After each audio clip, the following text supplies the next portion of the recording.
Hello everyone, welcome back to my channel. আজকে যে ভিডিওটা তোমাদের সামনে আমি নিয়ে এসেছি সেটা রাখি পূর্ণিমার দিনের ভিডিও। কিন্তু তার আগের দিন থেকে আমার প্রচণ্ড পরিমাণে জ্বর, তো শরীরটা প্রচণ্ড পরিমাণেই খারাপ বলতে পারো। তো রাখি পূর্ণিমা আগের দিন রাত থেকেই লেগেছে, তোমরা হয়তো সকলেই জানো, কিন্তু আমার জানা ছিল না। আমি জানতাম পরের দিন যেহেতু রাখি পূর্ণিমা, আর প্রচণ্ড পরিমাণে জ্বর থাকায়, শরীরটা অসুস্থ থাকায় না, মানে এগুলো জেঠিমার কাছে গিয়ে যে শুনবো বা পঞ্জিকাটা যে দেখবো সেটার আর সময় পাইনি। আর ঘুমিয়েছি রাখি পূর্ণিমার দিন সকাল 5টার সময়, মানে আগের দিন রাতে ঘুমাতেই পারিনি। যাই হোক, সকাল 5টার সময় ঘুমিয়ে ঘুমবেন থেকে উঠেছি 10টার সময়। তাও আবার জেঠুর একটা ফোনে, মানে বাড়ির জেঠুর একটা ফোনে, যে সুস্মিতা আজকে পূর্ণিমার দিন আমাদের বাড়িতে তোমাদের নিমন্ত্রণ, দুপুরবেলায় তুমি থেকো, জেঠিমার সাথে ভোগ নিবেদন হবে। আমার না শুনেই মানে এত খারাপ লাগছে যে ইস, আজকে পূর্ণিমার দিন আমি লেট করে উঠলাম। কিন্তু ভগবান যেটা করে ভালোর জন্যই করে বলে না। আসলে একটু না ঘুমালে আমার শরীরটা খুবই খারাপ হয়ে যেত। ঘুম থেকে তাড়াতাড়ি করে উঠে ঘরের সমস্ত কাজ সেরে নিয়ে আগে করলাম স্নান করেই চলে এসেছি পুজো দিতে। দুপুর 1টা পর্যন্ত শুনলাম যে পূর্ণিমা থাকবে, তাই ভাবলাম ঠাকুরের পুজোটা আগে 1টার মধ্যে করে ফেলি। সত্যি ভগবান না চাইলে হয়তো কিছুই হয় না। বিশ্বাস করো, সমস্ত কিছু করে নিয়ে 12:30টার মধ্যে আমার পুজো কমপ্লিট হয়ে গেছে। এখানে দেখছো গোপুসোনাকে স্নান করাচ্ছি। প্রতিদিনই কিন্তু আমার স্পেশাল স্নান থাকে গোপুসোনার, কিন্তু সবসময় তো ফোন ধরে ওইভাবে হয় না, আর করিও না আমি। তো আজকের দিনটায় ভাবলাম গোপুসোনাকে কীভাবে স্নান করাচ্ছি তোমাদেরকে একটু দেখাই। ওই যে দেখলে জলের মধ্যে পুষ্প থাকে, তুলসীপত্র থাকে, তারপর থাকে হচ্ছে চন্দনের গুঁড়ো, আর থাকে হচ্ছে গিয়ে অগুরু বা ইতর। এটা দিয়ে আমি ভালো করে স্নান করাই। আর এই যে পোশাকটা দেখতে পাচ্ছ, এই পোশাকটা দিয়েছে হচ্ছে জেঠিমা, মানে বাড়ির জেঠিমা। 3খানা বড় বড় পোশাক দিয়েছে, খুব সুন্দর সুন্দর। একটা আগেই পরিয়ে দিয়েছিলাম ঝুলন পূর্ণিমার দিন, আর আজকে রাখি পূর্ণিমাতে একটা পরালাম। আরও একটা রয়েছে, অন্য কোনো দিন পরাবো। কেমন লাগছে আমার গোপুসোনাকে অবশ্যই জানিও। কিন্তু জামাটা একটু বড় হয়ে গেছে, আসলে এটা বৃন্দাবন থেকে আনা জামা। তো ফোনে জানি না কতটা বোঝা যাচ্ছে বা কি, তো জামাটার কিন্তু অনেক কাজ করা রয়েছে। আমি চেষ্টা করব একটু সামনে থেকেও দেখানোর।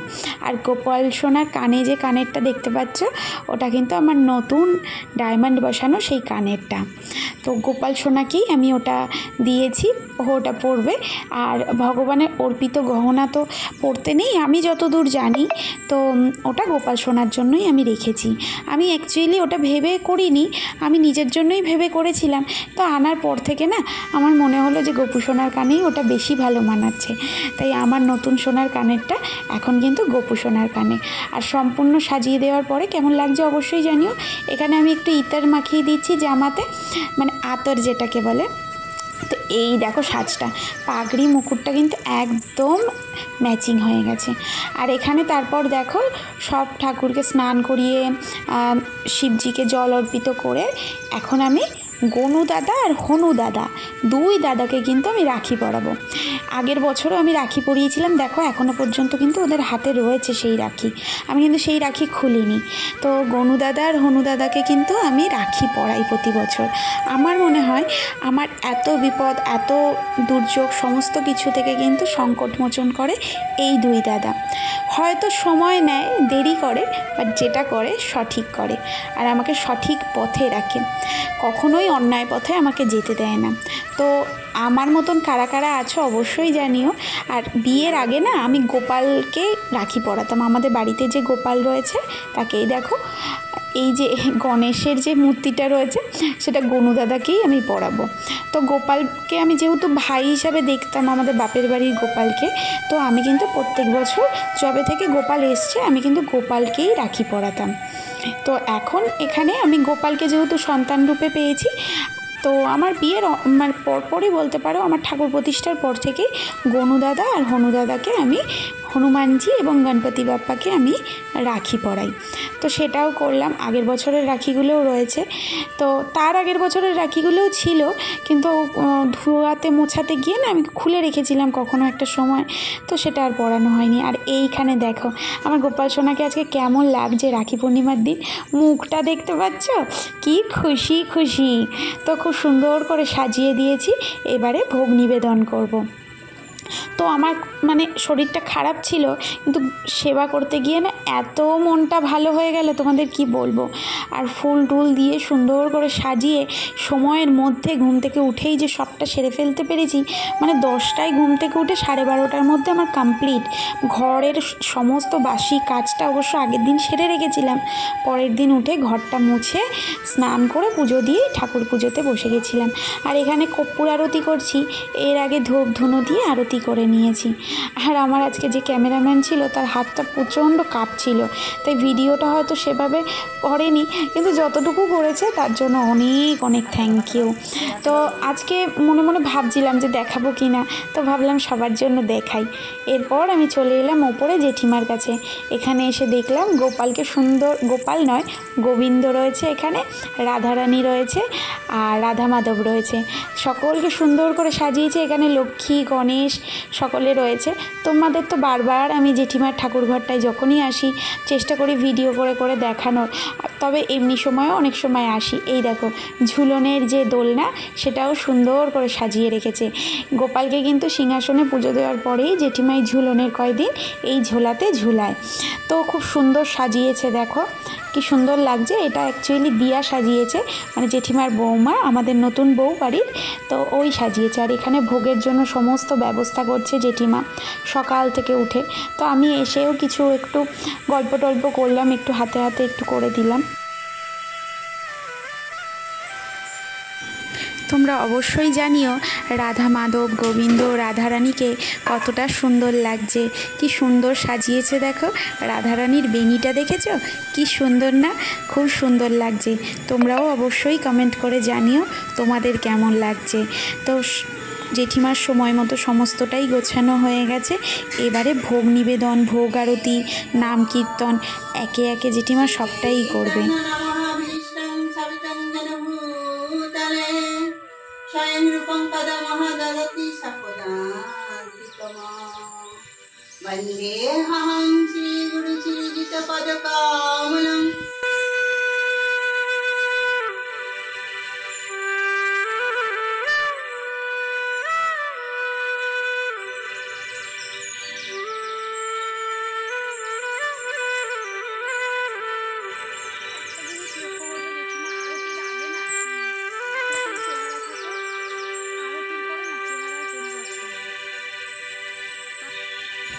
এদিকে আমার কর্তামশাইও আজকে চলে এসছে 4টে সাড়ে 4টের সময়। তো দেখো সকলে মিলে একসাথে ভোগ গ্রহণ করছি। তো ভোগ পাওয়াটাও কিন্তু একটা বড় ব্যাপার। তো জেঠিমার কাছে আমি থেকে সান্নিধ্যে ভোগের স্বাদ গ্রহণ করতে পারি, এটাই সবচেয়ে বড় ব্যাপার। তো এখানে আরও অনেক দাদা বৌদিরা এসেছিল, তো ওরা সকলেই আমাকেও চেনে, যেহেতু বিয়েবাড়িতে পরিচয় হয়েছিল, সকলের সাথে গল্প করলাম। তারপর যাই হোক, আজকে পূর্ণিমার দিন, দাদাদের হাতে রাখি বাঁধবো না তা কি হয়। তো আমি সকাল থেকে বুঝে উঠতে পারছিলাম না কতটা কি করতে পারবো না পারবো। আবার দুপুর 1টার মধ্যেই ছিল পূর্ণিমা, তো আমি পুজো দিয়ে রাখিগুলো রেখে দিয়েছিলাম। যেহেতু দাদার দোকান থাকে, বাড়ির দাদা অফিসে চলে গেছে, আমি যদি সকালে একটা প্রোগ্রাম করতাম হতো, কিন্তু সকালে না ওই তাড়াহুড়োর ব্যাপারে আমি আর যাইনি। তো আমি সবাইকে বলেছিলাম যে আমি রাতেই অনুষ্ঠানটা করব। তো সবাই অফিস থেকেও আসতে পারবে, আমার দাদা দোকান থেকে আসতে পারবে, তাতে না আনন্দ অনুষ্ঠানটা নিশ্চিন্তে করা যাবে। না হলে তো সময়ের একটা ব্যাপার থাকে। দেখো দুজনে মিলে, আমার কর্তামশাই আর আমি মিলে এখানে লুচি ঘুগনির ব্যবস্থা করছি। আর মিষ্টিটাও এনেছি, মিষ্টি মুখ না করলে কি হয় পূর্ণিমার দিনে। লুচি ওই যে ও বলতে চাইছে যে ও বলতে চাইছে লুচিটা কেমন হয়, কি করে মানে বলে ফেলেছে। ওই যে লুচি। তুমি স্কুলে যাচ্ছ? আর ঘরে ঘরে সুইচ, আরে ঘরে ওই দরজার পেছনে। তুমি স্কুলে যাচ্ছ না? স্কুলে কি কি আছে বলে দাও। ও স্কুলে কিছু নেই, ও জানে না। কি হয়েছে পায়ে, কি হয়েছে?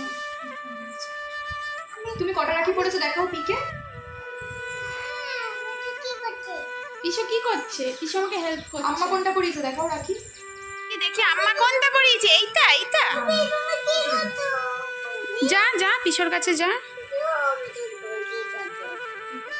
না না না না না না করছি বমি বমি। তুমি খাবে? খাবে? কি খাবে তুমি? উচিয়ে বমি। তুমি কি খাবে? খাবে? যাও। বমি বমি। তুমি খাবে? আমাকে ও দেখবে। এই যে বমি। নুচি, এই যে নুচি, এই যে হচ্ছে এই যে নুচি, ওই যে নুচি, নুচি এই তো লুচি। এই খাবে? যে তুমি নুচি। খাবে? খাবে তো? আচ্ছা।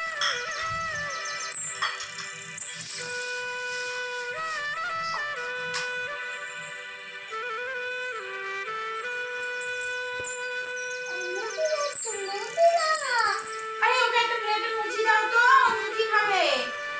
নুচি দাও না। ওই না পিসু দাও। পড়ে যাবে, পড়ে যাবে। ওঠো ওঠো ওঠো, বিছানায় পড়ে যাবে। পিস শরীর খারাপ। মিষ্টি আছে? হ্যাঁ। কি খাচ্ছ তুমি? কে দিল?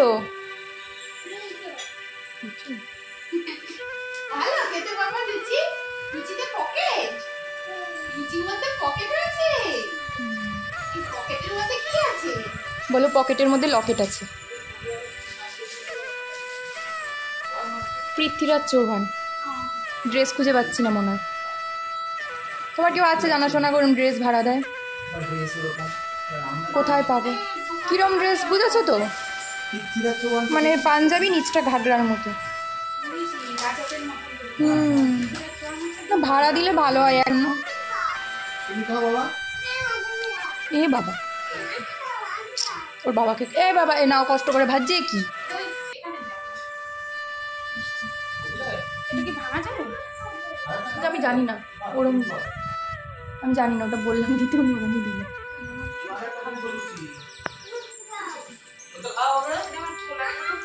যাচ্ছে তো কি হলো? কাকিমণি যাচ্ছে না বাবা? ও বিশো আরে কে ও আচ্ছা। লজ্জা কি জিনিস জানে? বিশো লজ্জা কি গো? আরে আসলে নাম পাবো।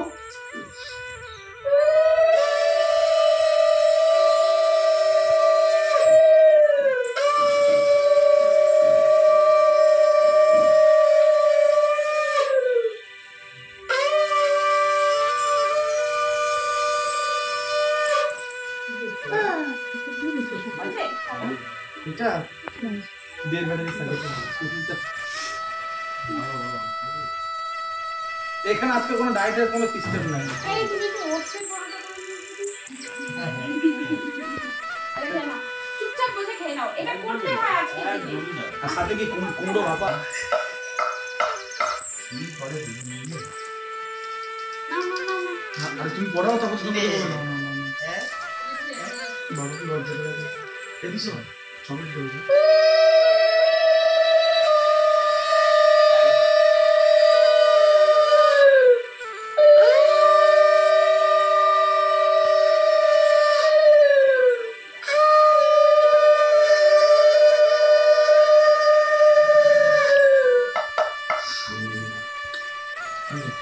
একটুখানি না, তুই আরে তুই খেয়ে নে খেয়ে নে। ও তুমি বসবে, বসো। এই নে। তবে শোনো, যদি ওকে তো না খাই এটা তোমাকে খেতে হবে। কত হয়েছে আমার 100 কাছাকাছি কথা বলতে নেই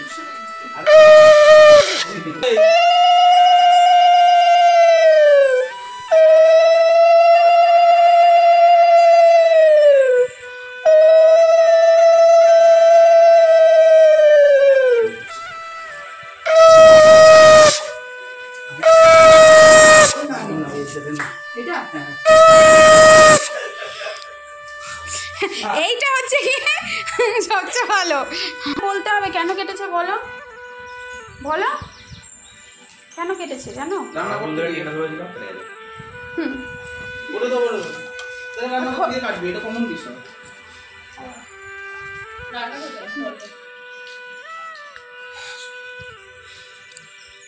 না না বন্ধুরা বেশি ড্রাই হবে না।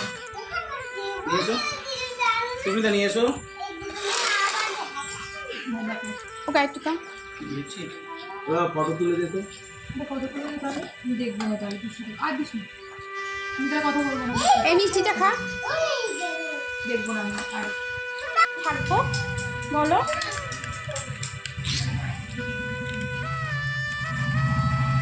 বলে টাটা গাইস